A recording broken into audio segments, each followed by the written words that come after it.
Ryan Osterlof, business development representative for BriteLife Recovery. I am a person in long-term recovery, struggling heroin addict for a greater part of 15 years. Been through multiple treatment centers, some of the best in the country, some of the worst in the country. Did a lot of the things in recovery for ulterior motives, outside motivators, parents, job, girlfriend. It really wasn't until I kind of reached my end and I really didn't have another run left in me is when I kind of just succumbed and got sober in November 2011. I do feel that this is my calling, and I feel like I'm in a position now to be able to be a vessel for people and be a vessel of hope for families and individuals that might not have the hope.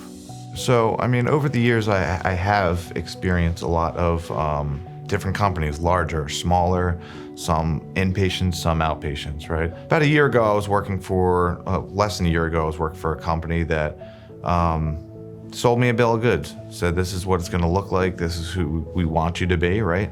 And it became abundantly clear that they wanted to make me into something that I wasn't. This marketing bot that, just didn't align with my values or morals. And when Ed joined BriteLife, he put out a post, about getting back to grassroots of why we got into this thing, right?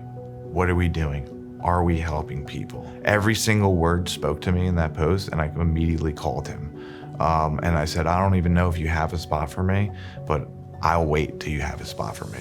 I do think that BriteLife has something very, very special. We have a small, intimate facility, and that's, I think, has one of the best cultures that I've seen in the field over the years. But also to see that patients don't look miserable, right?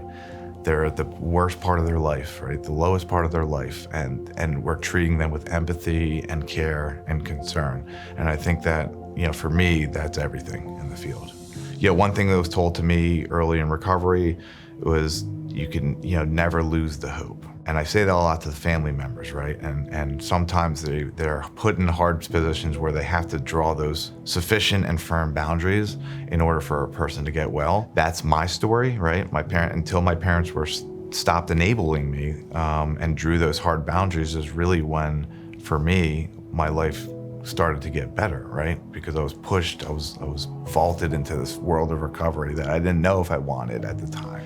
I think it's very easy for maybe a family or a patient to feel isolated and not have that hope, right?